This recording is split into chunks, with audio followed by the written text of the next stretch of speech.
장보고 해적 소탕에서 해상왕국까지, 그리고 암살. 제일 막 바다가 품은 아이, 이름도 없던 소년. 여러분, 지금으로부터 약 1200년 전 이야기를 해드리려 합니다. 때는 신라시대, 한반도 남쪽 끝 전라도 완도 근처의 작은 섬마을이었습니다.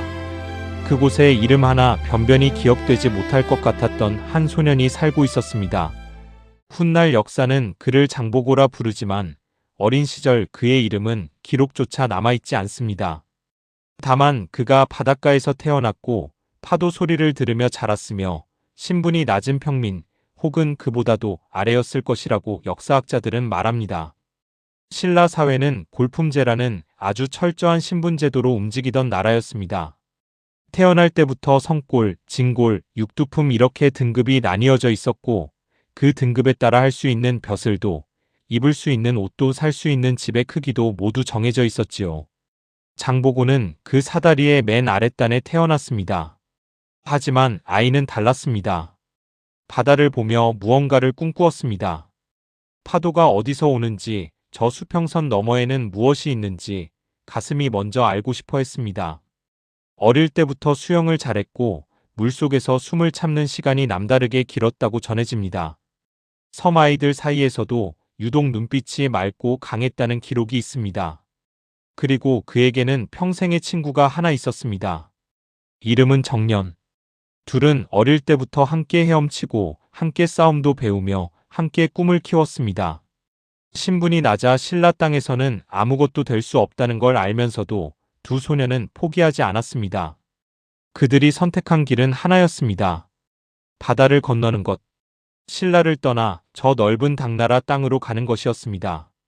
제2막. 당나라로 건너간 두 청년, 무예로 이름을 세우다. 당나라. 지금의 중국 땅에 세워진 당시 동아시아 최강의 제국이었습니다. 장안, 지금의 시안이라 불리는 그 수도에는 온 세상 사람들이 몰려들었습니다. 서역의 상인들, 일본의 유학생들, 신라의 젊은이들까지. 당나라는 그야말로 세계의 중심이었지요. 장보고와 정년이 당나라 땅을 밟은 것은 아마도 800년대 초반의 일이었을 것입니다. 두 청년은 빈손이었습니다. 가진 것이라곤 강인한 몸과 불굴의 의지뿐이었지요. 그런데 당나라 땅에서 이들은 놀라운 재능을 펼치기 시작합니다. 당시 당나라에는 무령군이라는 군대가 있었습니다. 지금의 산둥성과 장수성 일대를 관할하던 군사 조직이었는데 장보고와 정년은 이 군대에 들어가 두각을 나타내기 시작합니다. 장보고는 말을 타고 창을 쓰는 솜씨가 탁월했고 특히 무예 실력이 뛰어나 군중에서 당해낼 자가 없었다고 합니다. 당나라 기록에는 신라인 장보고와 정년은 말을 달리고 창을 쓰는데 대적할 자가 없었다고 적혀 있을 정도였습니다. 정년 역시 마찬가지였습니다. 두 사람은 서로 경쟁하듯 실력을 키워나갔고 결국 장보고는 군중소장이라는 직책까지 오르게 됩니다. 신분 낮은 신라 출신 청년이 이역만리 타국에서 군의 장교가 된 것입니다. 이것만으로도 보통 일이 아니었지요. 그는 그렇게 당나라에서 10여 년을 보냈습니다. 군인으로서 경험을 쌓고 언어를 익히고 사람들을 사귀고 무역의 흐름을 눈으로 직접 배웠습니다. 그 시간이 훗날 그를 해상왕국의 군주로 만든 밑거름이 되었습니다. 그러나 화려한 성공의 이면에 장보고는 차마 눈뜨고 볼 수 없는 광경을 목격하게 됩니다. 제3막. 팔려가는 동족, 가슴에 불이 붙다. 당나라의 항구 도시들, 특히 지금의 산둥 반도와 양쯔강 하구의 시장에는 이상한 거래가 이루어지고 있었습니다. 노예 시장이었습니다. 그런데 그 노예들의 얼굴을 보면 낯설지가 않은 것입니다. 같은 언어를 쓰는 사람들이었습니다. 머리 모양이, 눈매가, 피부색이 신라 사람들이었습니다. 장보고는 그 광경을 보고 그 자리에서 굳어버렸다고 합니다. 신라 해안에서 해적들이 사람들을 납치하는 일이 횡행하고 있었습니다. 해적들은 새벽에 어촌 마을을 습격하여 젊은이들을, 여성들을, 아이들을 배에 태워 당나라로 실어왔습니다. 그리고 그들을 노예로 팔았습니다. 그것이 당시 황해지금의 서해 일대에서 벌어지는 아주 끔찍하고 조직적인 범죄였습니다. 더 기가 막힌 건 이 해적들 중에는 신라인도 있었고 당나라인도 있었고 심지어는 신라 관리들과 결탁한 자들도 있었다는 사실이었습니다. 그야말로 고향 땅의 형제자매들이 힘없이 잡혀와 짐승처럼 팔려나가고 있는 것이었습니다. 장보고는 부들부들 떨었습니다. 분노였습니다. 군인으로서, 신라인으로서, 인간으로서 도저히 참을 수 없는 분노였습니다. 그는 결심했습니다. 내가 돌아가야 한다. 돌아가서 이 끔찍한 일을 반드시 끊어내야 한다. 성공한 당나라의 군관으로 안락하게 살 수도 있었습니다. 하지만 그는 그 길을 택하지 않았습니다. 오직 하나의 사명감을 가슴에 품고 그는 다시 바다를 건넜습니다. 고향으로 돌아가기 위해 제3막 왕 앞에 무릎 꿇다 군사일만을 주십시오. 828년 신라 흥덕왕 3년의 일입니다. 경주 왕궁으로 한 사내가 들어섰습니다. 당나라에서 이름을 날린 무장 장보고였습니다. 그는 왕 앞에 무릎을 꿇고 이렇게 아뢰었습니다. 중국을 두루 돌아다녀 보니 우리 신라 사람들이 노비로 팔려가고 있었습니다. 청컨대 신에게 군사일만을 주십시오. 완도에 진을 설치하여 해적들이 사람을 잡아 서쪽으로 파는 일을 끊겠습니다. 왕은 잠시 침묵했습니다. 당시 흥덕왕은 현명한 군주였습니다. 하지만 그의 앞에 서 있는 이 사내는 성골도 진골도 아니었습니다. 신라 사회에서 군대를 통솔할 수 있는 직책은 귀족들의 몫이었습니다. 그러나 왕은 장보고의 눈빛을 보았습니다. 그 눈빛에 담긴 사명감을, 진정성을 느꼈습니다. 그리고 왕은 허락했습니다. 군사 1만 명, 그리고 완도에 진을 설치할 권한까지. 그렇게 탄생한 것이 바로 청해진이었습니다. 맑은 바다를 지키는 진, 청해진. 지금의 전라남도 완도군 장도라는 작은 섬에 세워진 동아시아 역사상 가장 강력했던 해상 군사기지의 이름이었습니다. 제5막 청해진, 황해를 지배하다. 청해진이 세워지자 장보고는 즉시 움직였습니다. 그는 무엇보다 먼저 군사훈련에 집중했습니다. 1만의 병사들을 해전에 능한 수군으로 길러냈습니다. 바다에서 싸우는 법, 적의 배를 빼앗는 법, 악천 후에도 항해하는 법을 가르쳤습니다. 그리고 해적들의 근거지를 하나씩 찾아내어 소탕하기 시작했습니다. 해적들은 처음에 비웃었을 것입니다. 섬 하나에 기지를 세운 게 뭐 대수냐고. 하지만 장보고의 군대는 달랐습니다. 빠르고 강하고 정확했습니다. 황해 일대에서 해적들의 배가 하나씩 사라지기 시작했습니다. 몇 해가 지나지 않아 신라 사람을 잡아 노예로 파는 일은 거의 사라졌습니다. 삼국사기는 이렇게 기록하고 있습니다. 이후로는 해상에서 신라 사람을 노비로 파는 자가 없었다. 짧은 한 문장이지만 이 안에 얼마나 많은 가정과 눈물이 담겨 있는지 헤아려 보십시오. 납치되었을 수천, 수만의 사람들이 이 장보고 한 사람으로 인해 구해진 것입니다. 하지만 장보고는 여기서 멈추지 않았습니다. 그는 군사기지 청해진을 무역의 중심지로도 만들어 나갔습니다. 신라와 당나라, 신라와 일본 사이를 잇는 황해와 남해의 항로를 장악한 것입니다. 그의 배가 지나가야 무역이 이루어졌고 그의 허락 없이는 그 바다를 항해할 수 없었습니다. 상인들은 청해진에 세금을 냈고 장보고는 그 세금으로 더 많은 배를, 더 많은 군사를 길렀습니다. 당나라 산둥 반도의 신라방, 신라인들이 모여 사는 마을과 일본 하카타, 항구까지 장보고의 교역망은 거미줄처럼 펼쳐져 나갔습니다. 그는 단순한 군인이 아니라 무역을 설계하고 경영하는 경제 지휘자이기도 했습니다. 역사학자들은 이 시절의 장보고를 두고 이렇게 말합니다. 그는 9세기 동아시아 해상 실크로드의 황제였다. 제6막 바다 위의 왕국 장보고의 전성시대. 청해진이 세워진 지 10여 년이 지날 무렵 장보고의 권력은 하늘을 찌를 듯 했습니다. 그의 함대는 수백 척에 이르렀습니다. 병사는 1만을 훌쩍 넘었습니다.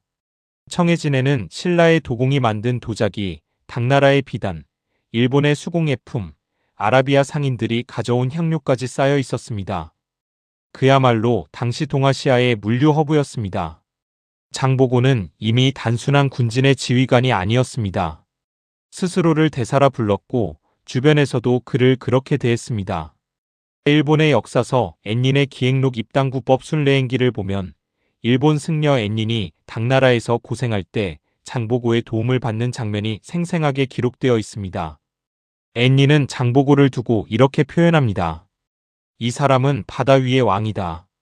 일본 학자들은 장보고를 해상왕이라 칭했고 오늘날까지도 일본에서는 그를 매우 높이 평가합니다.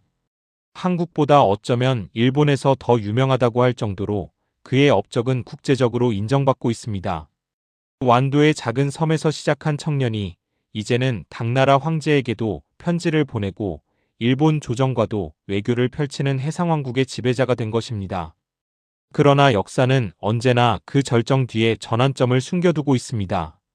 제7막 왕실의 피바람 속으로 걸어 들어가다. 839년 신라 왕실에 폭풍이 몰아쳤습니다. 당시 신라는 혼란 그 자체였습니다. 왕위를 둘러싼 귀족들의 다툼이 수십 년째 계속되고 있었고 왕이 바뀌는 것이 밥 먹듯 일어났습니다. 신라 하대라 불리는 이 시기 150여 년 동안 무려 20명의 왕이 즉위했습니다. 평균 재위 기간이 78년밖에 되지 않았습니다. 그 혼란 속에서 한 왕족이 장보고를 찾아왔습니다. 우징이라는 사람이었습니다. 그는 신라 원성왕의 후손으로 왕위를 노리는 다른 귀족들에게 쫓기는 신세였습니다. 부인은 이미 살해당했고 그는 목숨을 부지하기 위해 먼청해진까지 도망쳐온 것이었습니다. 우징은 장보고 앞에 엎드렸습니다. 나를 도와주십시오. 내가 왕이 될 수 있도록. 그렇게만 해주신다면 장군의 딸을 내 왕비로 맡겠습니다. 장보고는 깊이 생각했을 것입니다. 이 제안을 받아들이면 그는 왕을 세우는 자가 됩니다. 병사도 없고 권력도 없는 왕족을 자신의 군사력으로 왕좌에 올리는 것. 그것은 신라 역사에서 전례 없는 일이었습니다. 그리고 그 대가로 자신의 딸이 왕비가 된다는 것은 신분 낮은 자신의 피가 왕실에 흐르게 된다는 것이었습니다. 결국 장보고는 수락했습니다. 그는 5,000명의 군사를 이끌고 경주로 진군했습니다. 당시 신라 조정의 어떤 귀족 군사도 청해진의 정예 수군을 당해낼 수 없었습니다. 우징은 순식간에 수도를 장악하고 신무왕으로 즉위했습니다. 장보고는 왕을 만든 자가 되었습니다. 그의 공을 기려 신무왕은 그에게 감의군사라는 벼슬과 함께 시급 2,000호를 내렸습니다. 문자 그대로 나라의 2인자였습니다. 그러나 왕은 즉위한 지 채 1년도 되지 않아 병으로 죽고 말았습니다. 제8막 약속은 사라지고 불안은 깊어지다. 신무왕이 죽고 그의 아들 문성왕이 즉위했습니다. 장보고는 약속을 요구했습니다. 아버지 신무왕이 했던 그 약속, 자신의 딸을 왕비로 맡겠다는 그 약속을 지켜달라는 것이었습니다. 하지만 신라 조정은 발칵 뒤집혔습니다. 귀족들이 들고 일어났습니다. 진골 귀족들이 파르르 떨며 반대했습니다. 어찌해도의 천민 출신을 왕비로 맡는단 말입니까? 이는 망고에 없는 일이오며 나라의 법도를 무너뜨리는 것입니다. 골품제는 강고했습니다. 아무리 나라를 구하고 왕을 세운 공이 있다 해도 신분이 낮은 자의 딸이 왕비가 되는 것은 귀족들이 절대 용납할 수 없는 일이었습니다. 어린 문성왕은 결국 귀족들의 반대에 굴복했습니다. 약속은 없던 일이 되었습니다. 완도의 청해진에서 이 소식을 들은 장보고는 어떤 심정이었을까요? 분노했을 것입니다. 배신감을 느꼈을 것입니다. 자신이 목숨 걸고 군사를 이끌어 왕을 세워주었건만 그 왕의 아들은 선대의 약속을 저버렸습니다. 이유는 단 하나, 자신의 신분이 낮다는 것이었습니다. 장보고는 반기를 들었습니다. 그는 조정을 향해 불만을 드러내기 시작했고 일부 기록에는 그가 실제로 반란을 준비했다는 내용도 나옵니다. 청해진의 군사력을 다시 경주를 향해 돌릴 수도 있다는 위협이었습니다. 조정은 두려워했습니다. 그를 정면으로 꺾을 군사력이 없었기 때문입니다. 그렇다고 약속을 지킬 수도 없었습니다. 귀족들의 반발이 워낙 거셌으니까요. 조정은 결국 가장 비겁한 방법을 선택했습니다. 제9막 술잔에 담긴 칼. 846년의 밤. 846년 늦가을의 일입니다. 조정은 염장이라는 자를 청해진으로 보냈습니다. 염장은 장보고와는 오랜 인연이 있는 인물이었습니다. 한때 장보고 밑에서 일했고 나름 신뢰를 받던 사람이었습니다. 그런데 그가 어느 날 갑자기 청해진에 나타났습니다. 조정에서 쫓겨났다며 장보고에게 몸을 의탁하고 싶다는 것이었습니다. 장보고는 의심하지 않았습니다. 아니, 어쩌면 의심했을지도 모릅니다. 그러나 오랜 부하가 갈 곳 없다며 찾아왔을 때 모른 척할 수 없었던 것인지도 모릅니다. 그는 염장을 받아들였습니다. 그리고 그날 밤 두 사람은 함께 술을 마셨습니다. 장보고가 술이 어느 정도 오르자 염장은 품속에서 칼을 꺼냈습니다. 신라 역사에서 가장 비겁하고 가장 슬픈 장면이 이렇게 만들어졌습니다. 해상왕 장보고 해적을 소탕하고 황해를 지배하며 왕을 세우기까지 했던 그 위대한 사내가 믿었던 자의 칼에 쓰러졌습니다. 846년 그의 나이는 정확히 알 수 없지만 50대 중반이었을 것으로 추정됩니다. 염장은 장보고를 죽이고 청해진을 조정에 넘겼습니다. 그 공로로 조정에서 높은 벼슬을 받았다고 합니다. 청해진은 851년 장보고가 죽은 지 5년 만에 완전히 폐쇄되었습니다. 청해진에 살던 사람들은 강제로 다른 지방으로 이주당했습니다. 장보고가 10여 년에 걸쳐 쌓아올린 해상왕국은 그렇게 역사의 뒤안길로 사라졌습니다.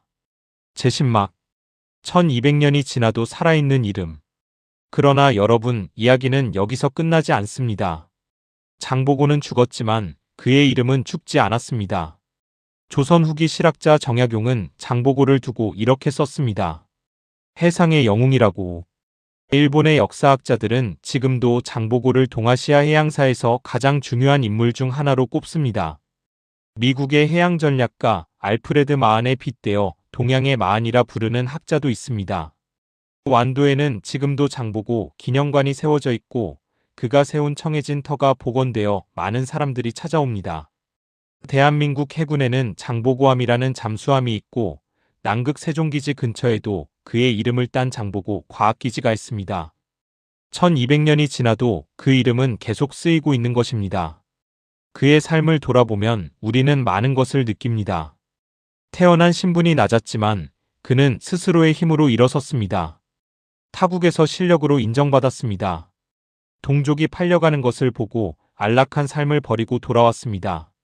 일만의 군사로 해적을 소탕하고 황해를 장악하여 해상왕국을 세웠습니다.